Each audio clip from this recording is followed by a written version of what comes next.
Rain hammered the rusted rooftop of the abandoned mansion. Each drop a tiny drumbeat in the dark. Inside, a man stood alone in a room built of power and silence. Michael Rourke, the city's whispered nightmare, the phantom behind half its fear, pressed 2 fingers to his ear out of habit. No use. Nothing. The world had never spoken to him. Born deaf, raised hard, he ruled not with words but with eyes as sharp as knives of decisions that never shook. Tonight, though, his loneliness seemed louder than the storm. A knock echoed against the massive door. He felt it more than heard it. A new maid, they'd told him. Quiet, obedient, temporary. Michael didn't care. Staff entered, worked, vanished. But when she stepped into the room, rainwater still sliding down her coat, his pulse stuttered. Not love, not danger, something older. Fate's footsteps. Before we dive deeper, tell me, where in the world are you watching from?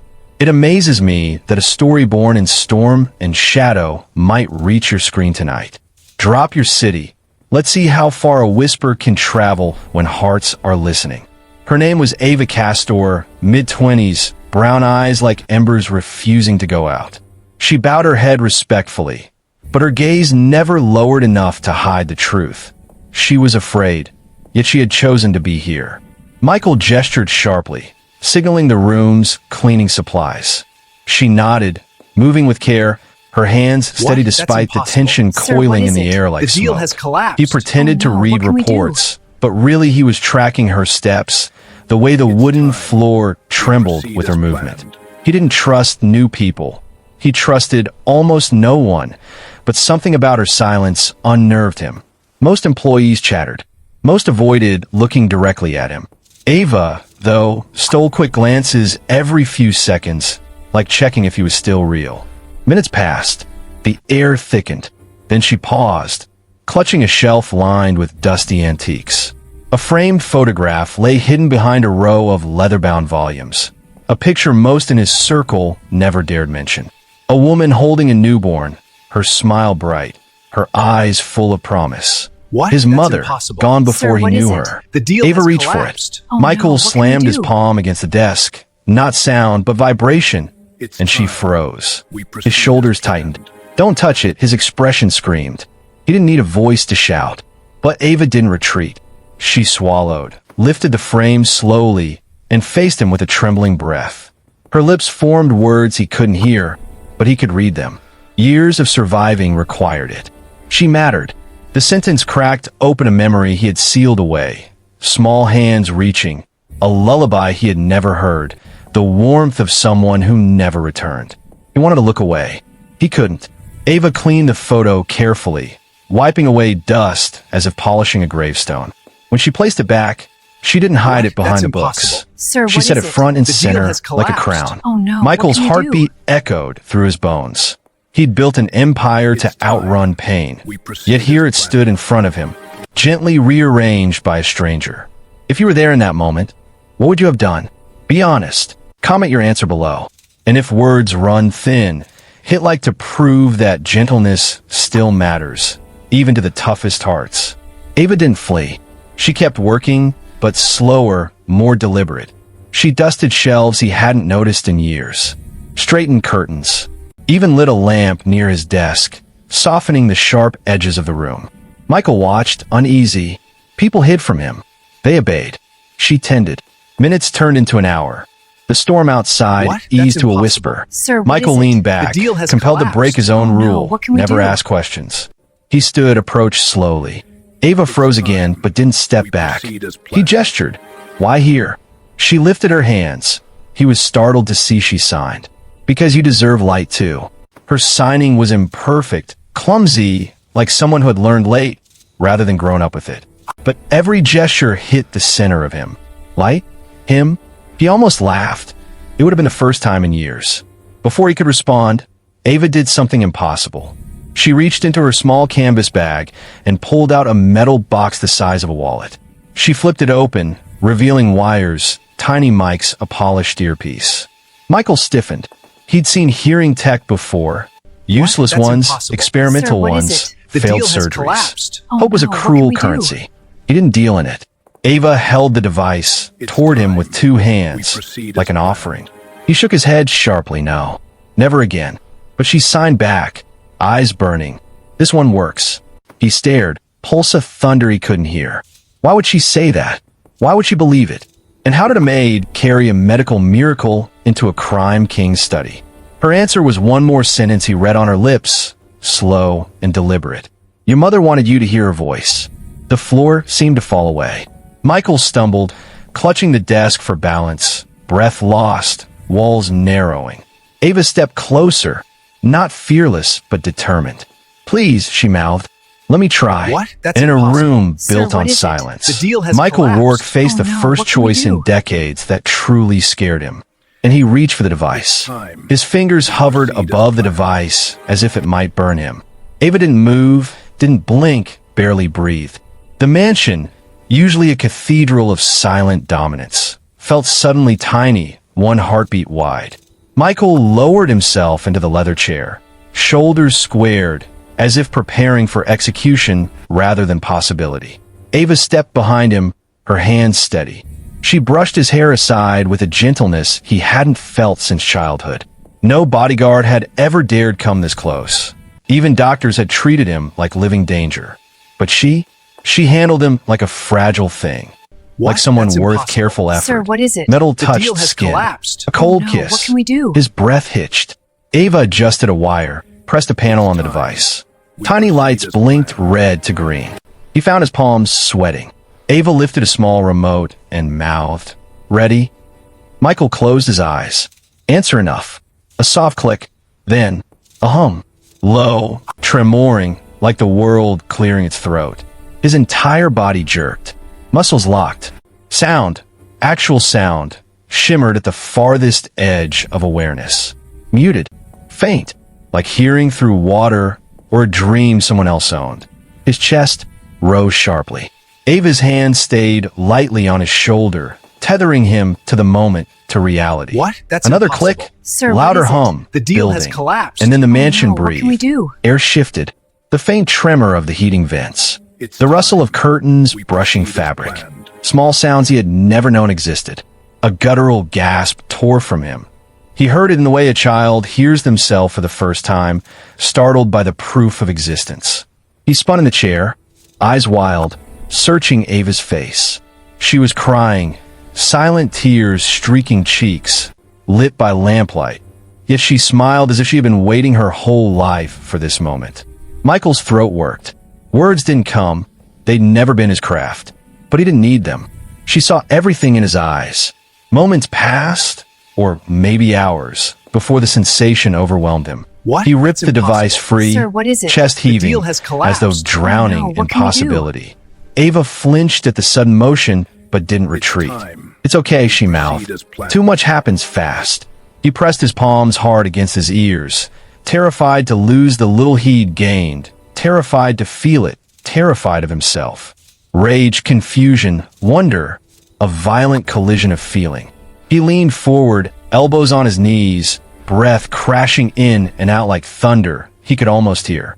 Ava crouched to his level, not touching him, just existing near enough to be chosen. When he finally met her gaze, she signed with deliberate slowness. Small steps. We try again. He nodded once. A sharp, reluctant concession to hope. What? Minutes That's later, impossible. when he could Sir, finally what is it? stand, The deal has Ava collapsed. guided Oh, him no. What can we wordlessly do? toward the wide windows overlooking the courtyard. Rain had time. stopped. We Night proceed as glistened planned. like polished obsidian. Lights from the city glimmered below, each one a life with stories he had never heard. Ava pointed at the glass pane, mouth forming a single word. Listen. He closed his eyes. Distant tires on wet pavement. Branches tapping the gutter. A dog, faint, so faint, barking somewhere down the hill. His hand trembled at his side. Sound wasn't just noise, it was proof. Proof the world had always spoken, and he had never been allowed in. Have you ever had someone step in when everyone turned away? Someone who offered hope you weren't expecting? Right, yes, and dropped their name. Maybe they deserve to be seen again. Michael turned away from the window, suddenly raw, exposed. He signed clumsily, his fingers stiff with disuse. Why you? Ava inhaled. He recognized hesitation, but not fear. She signed back with imperfect clarity. My brother. Deaf like you. He died. No one helped him. Michael's heart lurched. She continued, hands shaking. I wanted to save at least one life he might cheer for. Silence stretched. Real silence. Not the void he knew, the kind that held truth sacred. Ava's story hit him not like tragedy, but like a doorway, swinging open. Pain recognizes pain, and hers resonated like a bell he could almost hear. Michael walked slowly back to the desk where the photo of his mother now sat, no longer hidden. He picked it up carefully, thumb brushing the edge of the frame. For the first time in decades, he wondered something dangerous. What would his life have been if he had heard even one lullaby? He placed the photo down gently this time, as if anchoring a future instead of burying a past. Ava stepped closer. He didn't stop her. She lifted the device again, offering, not insisting. Michael didn't hesitate this time. He took it, fitted it awkwardly, let her correct the placement.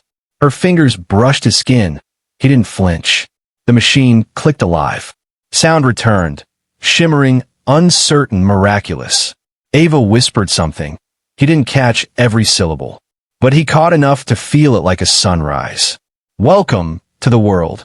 He exhaled shakily, air becoming gratitude in its purest form.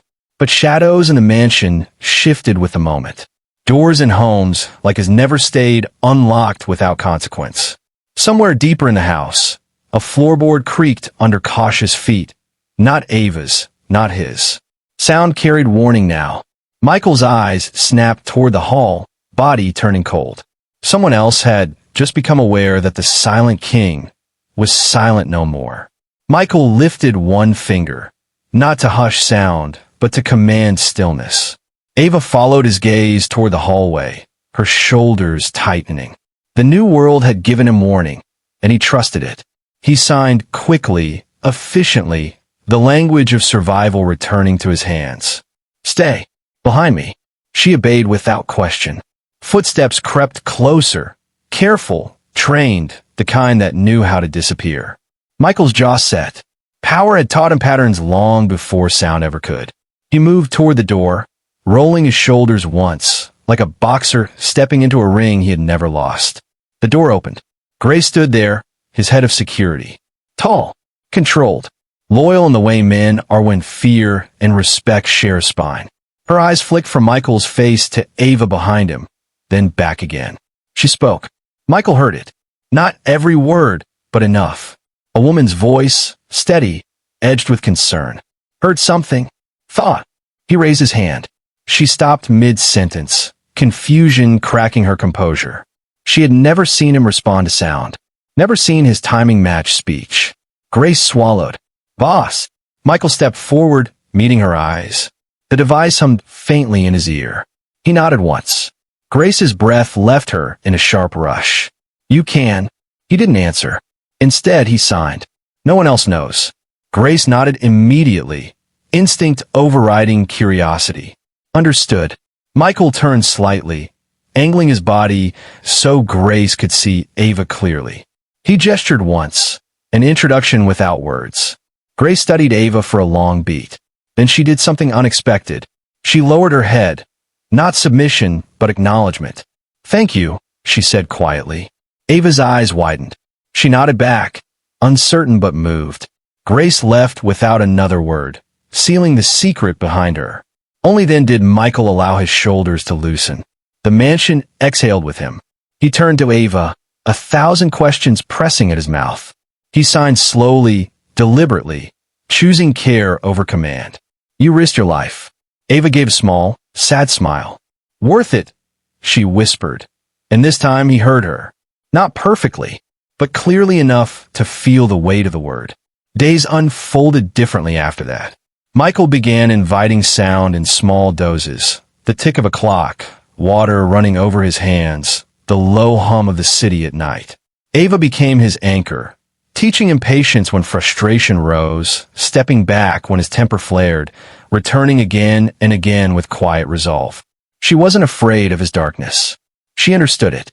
In return, Michael began doing something no one expected. He listened. To her signs, her halting speech, her silences.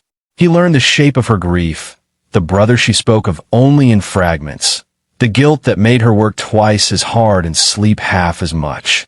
One evening, as rain returned softly against the windows, Ava mentioned a name Michael hadn't heard spoken in years. Lily, his mother. Ava froze the moment she realized. "I'm sorry," she said quickly, hands fluttering in apology. "I didn't mean—" Michael raised a hand. He shook his head. He walked to the desk, opened a drawer no one touched, and pulled out a worn envelope. Inside were medical papers, old letters, a death certificate crease for being folded too many times. He handed them to Ava. She read slowly, eyes filling as she pieced it together. Lily had begged doctors for experimental help. She had written letters to specialists. She had died, believing her son would one day hear her voice.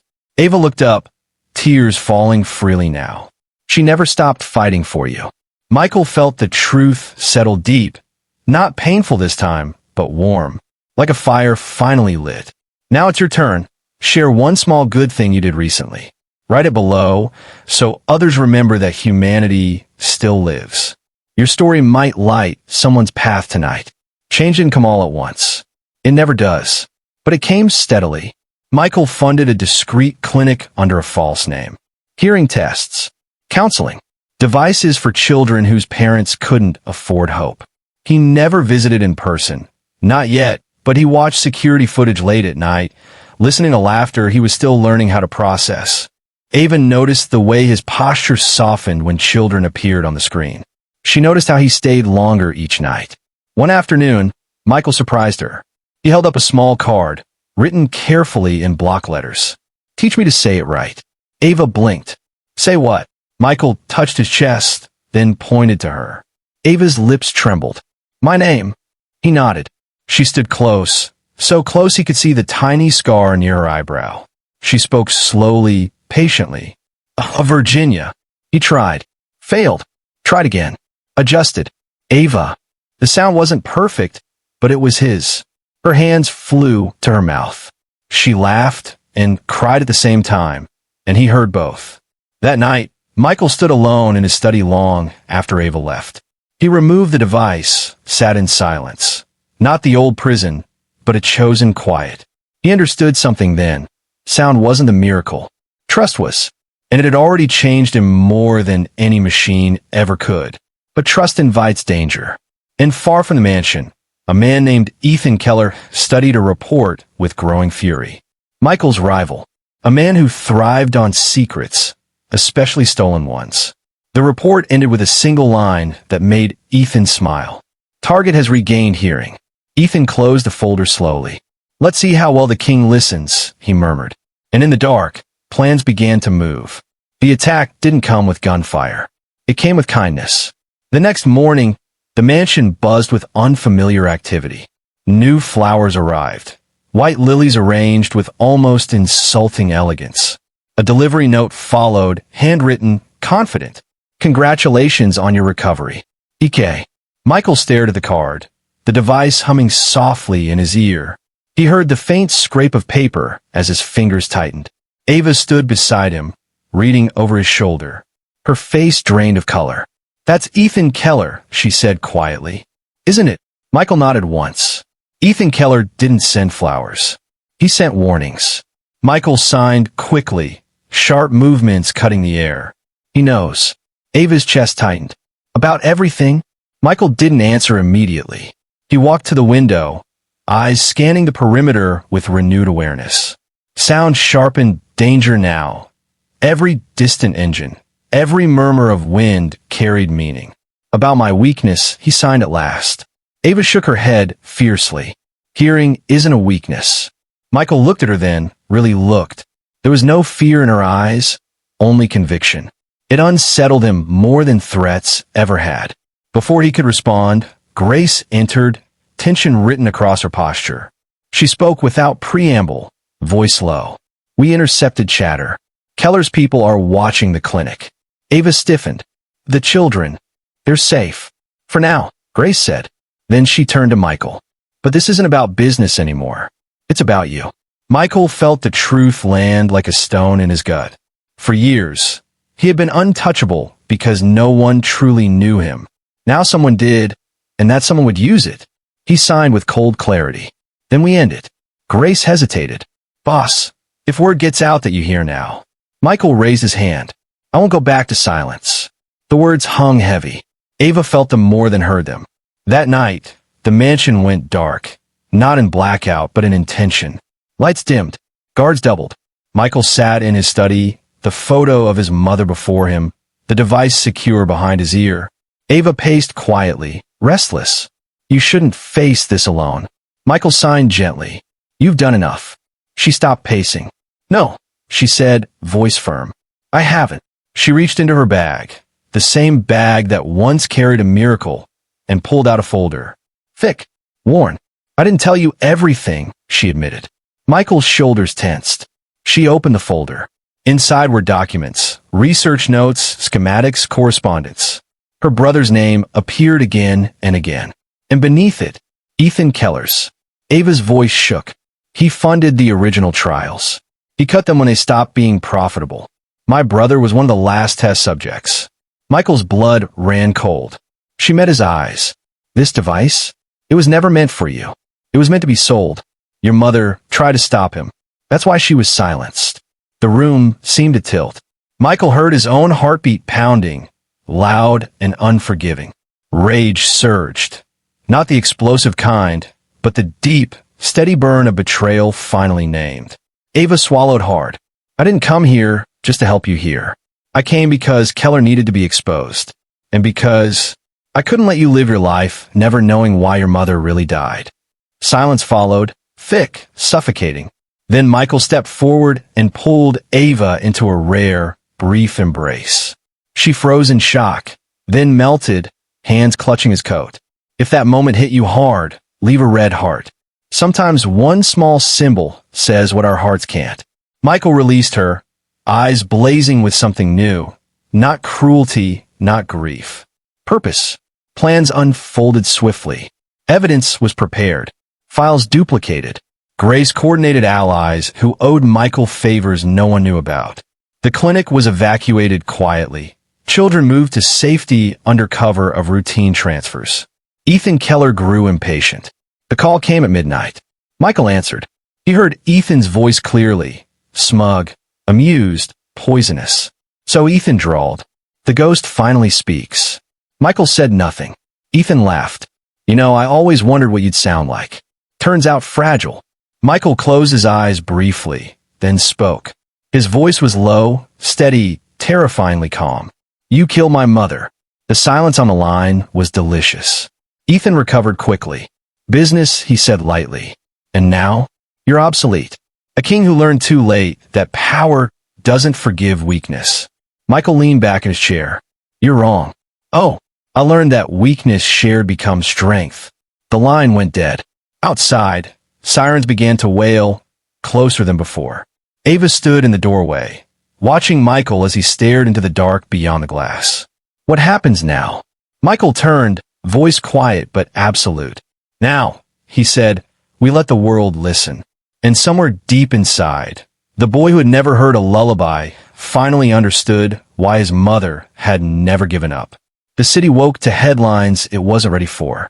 Encrypted files surfaced before dawn. Medical logs, funding trails, silenced reports. Released through channels so clean even Keller's lawyers couldn't smear them fast enough. News vans clustered like startled birds. The clinic's former investor scrambled. And Ethan Keller, the untouchable benefactor, found his name stitched to a history he had buried alive. Inside the mansion, Michael listened to the morning for the first time without flinching. Ava stood at the long table, laptop open, eyes rimmed red from a night without sleep.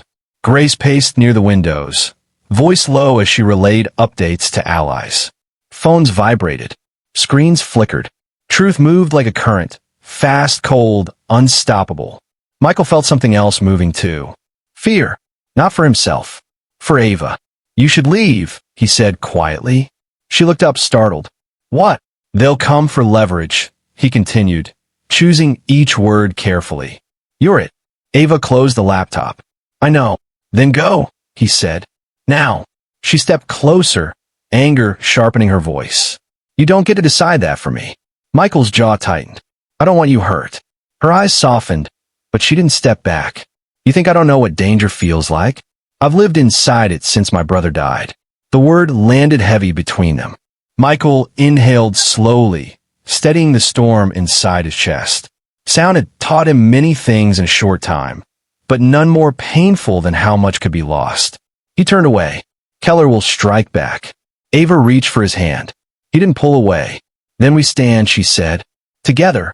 The first explosion echoed miles away, a warehouse fire tied to Keller's shell companies.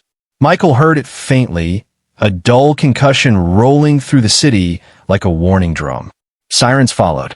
More truths surfaced. More doors slammed shut on Ethan Keller's empire. But power never falls quietly. That afternoon, Grace returned pale. We lost contact with one of the couriers, she said. Keller intercepted. Ava stiffened. What did they have? Grace swallowed. The last piece. The recording. Michael felt the weight of it. The confession. The proof that would end everything. They want to trade, Grace added. You. For the file. The room went still. Michael didn't hesitate. Do it. Ava spun toward him. No. He met her gaze, calm and resolute. This ends if I walk in. And if you don't walk out, she demanded. He answered softly. Then it still ends. Silence cracked between them. Not empty, but aching. Be honest. Could you forgive after what they did?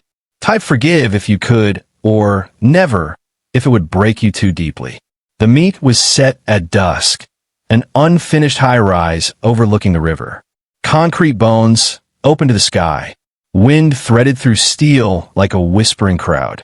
Michael arrived alone. He left the device behind. Sound had given him truth, but he would not let it be used against him.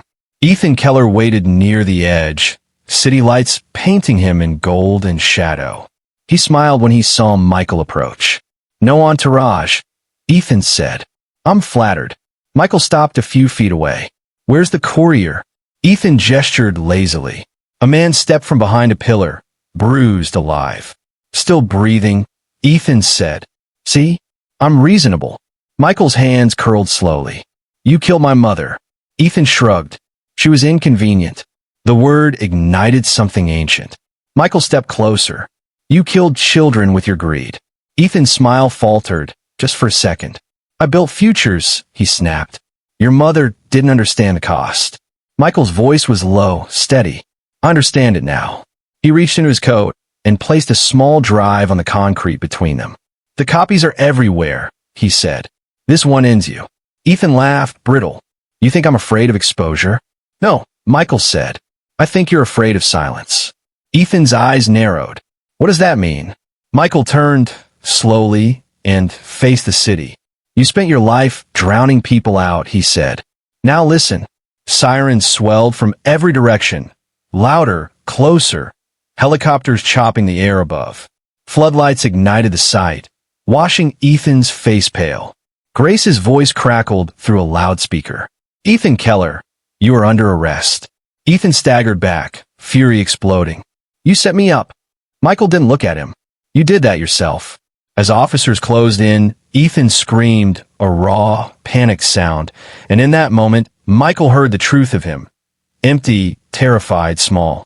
Ethan was dragged away, shouting threats that dissolved into noise. Michael stood alone, wind tugging at his coat, the city alive around him. Ava rushed onto the platform moments later, breathless. She stopped when she saw him standing, unharmed. Tears broke free. You idiot, she laughed through sobs. You absolute idiot. Michael smiled, a real one, and opened his arms. She ran into them. Below, the river carried the city's lights forward, unburdened, unstoppable. And in the space where vengeance once lived, something gentler began to grow. The river kept moving long after the sirens faded, carrying the city's reflection like a promise it intended to keep.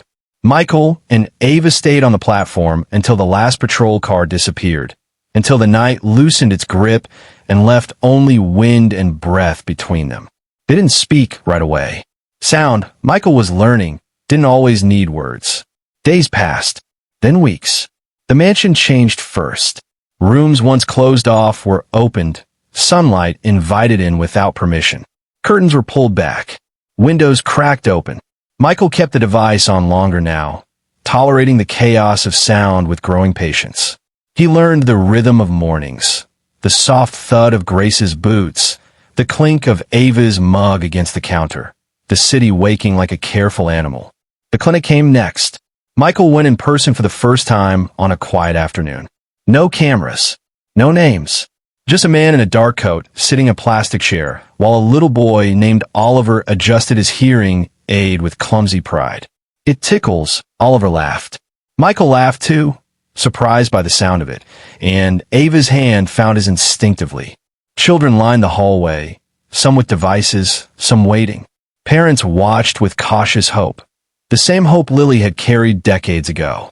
Michael felt her there, not as grief, but as warmth pressing at his back. Ava noticed the way he lingered near a mural of painted ears and stars. "She'd be proud," she said softly. Michael nodded. He didn't trust his voice yet. Not for things that mattered this much. Not everything healed cleanly. Nightmares still came, echoes of silence crashing back, of Ethan's voice snarling through static. Some mornings Michael woke drenched in sweat, ripping the device free as if it were a threat.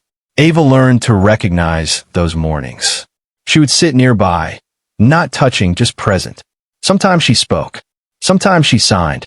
Sometimes she simply breathed with him until the world settled back into place. One night, after a particularly bad dream, Michael broke. "I was powerful because I couldn't hear them," he said hoarsely. "The lies, the pleading. I didn't have to feel it." Ava didn't argue. She never did when truth was raw. And now I hear everything." She reached for his face, thumb brushing his cheek. "That's not weakness," she said. "That's humanity." He closed his eyes. Let the word rest. Grace announced her resignation 2 months later. Not from loyalty, but evolution. "You don't need a wall anymore," she said. "You need a bridge." Michael accepted it with a rare hug. She left to build something cleaner, something safer. They all did in their own way. Michael sold off pieces of the empire quietly, funneling resources into foundations, clinics, education. The city whispered again, but this time with confusion instead of fear. A reporter tried to corner him once. "Why the change?" she asked. "What happened to the silent crime king?" Michael considered the question, then answered simply. "I learned to listen." The story spread, not sensational but steady.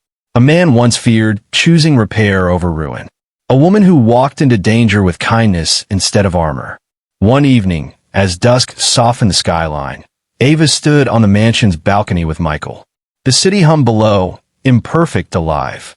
"If you believe, love still wins," Ava said quietly, half smiling, commenting. Michael laughed, a full, unguarded sound, and wrapped an arm around her shoulders.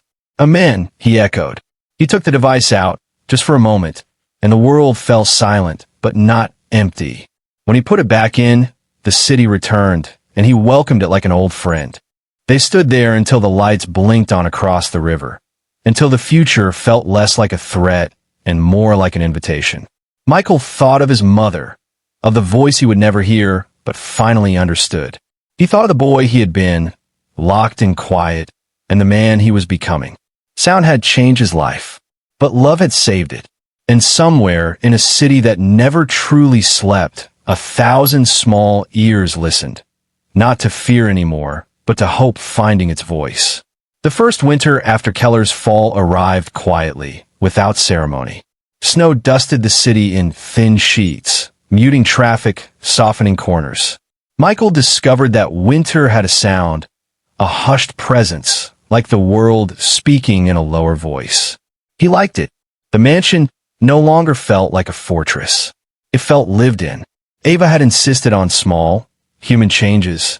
A kitchen table that showed scratches instead of polish. A radio that played low in the mornings, jazz at first, then old soul records she said felt like forgiveness. Michael didn't understand the genre, but he understood the feeling. Music didn't demand anything from him. It simply arrived. One afternoon, a package came without a return address. Inside was a children's book, illustrated Warren loved. On the first page, a note in careful handwriting. My daughter heard Bird for the first time today.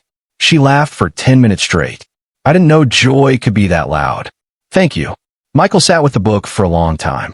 He traced the drawings with his thumb, hearing laughter he would never meet, feeling a future he had helped unlock. Ava watched him from the doorway, eyes soft. You did this, she said. We did, he corrected gently. Not all wounds closed. There were nights Michael still avoided mirrors. The past didn't vanish just because the future arrived. The weight of decisions, lives altered before he learned how to listen, pressed on him in quiet moments. One evening, he voiced it. Redemption feels unfair, he said. I didn't earn it. Ava set her mug down and looked at him steadily. Redemption isn't payment, she said. It's responsibility. The word settled differently than guilt. He nodded. They began visiting the clinic together every Friday. Not as benefactors, as witnesses. Michael learned the names. Learned to kneel so children could read his lips. Learned to wait through their silence without filling it. A boy named Theo asked him once, blunt and brave, "Were you born like me?" Michael answered honestly, "Yes." Theo grinned. "Then I'll be okay." Michael felt something crack open, not pain, not joy. Something simpler, something true. At home, Ava started taking classes again, audiology, counseling, ethics. She studied late into the night, brow furrowed, determination lighting her from within. Michael watched her the way one watches sunrise, quietly, gratefully, without trying to own it. You don't have to stay, he told her once, fear tucked behind the words. She didn't look up from her notes. I know. She stayed anyway. Spring arrived with rain that smelled cleaner than before. The city's wounds weren't gone, but they were healing. Businesses reopening, streets repainted, voices returning. Michael noticed how people spoke differently around him now. Less careful, less afraid. He liked being ordinary. One morning, Ava handed him a small box. Inside lay a new device, sleeker, subtler. It's calibrated just for you, she said. Better range, less strain. He turned it over in his hands. And if I don't want it, she smiled. Then you don't use it. Choice matters. You put it in anyway. Sound bloomed, fuller, warmer, and he laughed at how easily it came now. How far he traveled in such a short time. That evening, they attended a small gathering at the clinic, families, doctors, volunteers. No speeches, just food, soft music, children weaving between chairs like sparks. Ava squeezed his hand. Look, she whispered. Michael watched a girl sign thank you to her mother, then speak the words out loud, voice shaking but strong. The room stilled, not in silence, but in reverence. Michael swallowed. If you believe love still wins, comment amen. Let's fill this space with hope. Maybe someone scrolling right now needs to see it. As applause rose, uneven, heartfelt, Michael felt his mother beside him again. Not as memory, but as presence. He didn't need to hear her voice to know what she'd say. Keep listening. Later that night, back at the mansion, Michael stood alone in the study where it had all begun. The photo still sat on the desk. The shelf still smelled of dust and history. But the air was different. He signed a document Grace had prepared earlier, the final dissolution of the last illicit holding. When the pen lifted, something inside him finally rested. Ava appeared in the doorway. You okay? He nodded. I am. He crossed the room and took her hands. I don't know what tomorrow looks like, he said, but I know who I want to hear it with. Her breath caught. She didn't answer right away. She didn't need to. Outside, the city breathed. Inside, two lives aligned. Not perfectly, not permanently safe, but honestly. And honesty, Michael had learned, was the loudest sound of all. The morning came without urgency. Sunlight slipped through the curtains, pale and patient, touching the edges of the room as if asking permission. Michael lay awake, listening, not for danger, not for commands, but for life. Ava's breathing beside him was slow and even. Outside, a delivery truck hissed to a stop. Somewhere down the street, someone laughed. Ordinary sounds. Extraordinary peace. He rose quietly and moved to the kitchen. The kettle whistled, sharp at first, then comforting. He smiled at how natural it felt now, how sound no longer demanded strength to endure it. It simply existed. Ava joined him moments later, hair tousled, wrapped in one of his old sweaters that no longer smelled like smoke and power, but like soap and mornings. She leaned against the counter, watching him pour water. "You're thinking again," she said. He nodded. "About who I was. And who I don't want to be anymore." They drank in silence. Not empty. Shared. Later that day, Michael stood before a small gathering at the clinic. Not a press event, not a ceremony. Just families, staff, and children coloring on the floor. He hadn't planned to speak. He never did. But Theo tugged on his coat and looked up at him with fearless eyes. "Tell them," the boy said, "so they're not scared." Michael knelt so they were eye level. He stood again, heart steady, voice clear. "I was born into silence," he began. "And for a long time, I thought silence was safety. It let me hide from pain and from responsibility." The room listened, not because they feared him, but because they trusted him. "I learned too late that silence can also be a prison," he continued. "And that listening, really listening, is how we let each other out." Ava watched from the back, tears shining, pride unhidden. Michael looked at the children. "If the world ever tells you that something about you makes you less, don't believe it. Sometimes it just means you hear the truth differently." No applause followed, just something better. Understanding. That evening, Michael returned to the mansion alone. Ava had gone to see a friend, to plan a future that finally felt real. He walked through the rooms slowly, fingertips brushing walls that had once echoed with fear. In the study, he sat at the desk and opened the final drawer, the one he had never emptied. Inside lay the device he no longer used, the older one, scarred and imperfect. He didn't throw it away. He placed it beside the photograph of his mother. "Thank you," he said softly, to both. The city lights flickered on as dusk deepened. Michael stood at the window, listening to traffic, to life, to a world that no longer whispered his name in terror. He thought of the boy he had been, hands pressed to his ears, eyes scanning faces for meaning. He thought of the man he had become, powerful, feared, alone. And then he thought of the man he was choosing to be. Before this story ends, let me ask you something quietly important. If it moved you, if you felt even a piece of the silence, the pain, or the hope, don't scroll past without a sign. Tap like, not for the story, but for the soul who carried years of quiet and still chose kindness. One click can be your way of saying, "I heard you." The moral came to him not as a lesson, but as a truth lived forward. Power without listening becomes cruelty. Silence without love becomes isolation. But when someone dares to hear another's pain, truly hear it, even the darkest lives can change direction. Michael turned off the lights and let the city sound fill the room one last time before sleep. Somewhere far away, a child laughed. Somewhere closer, a door opened. Somewhere inside him, a long-closed chapter finally ended.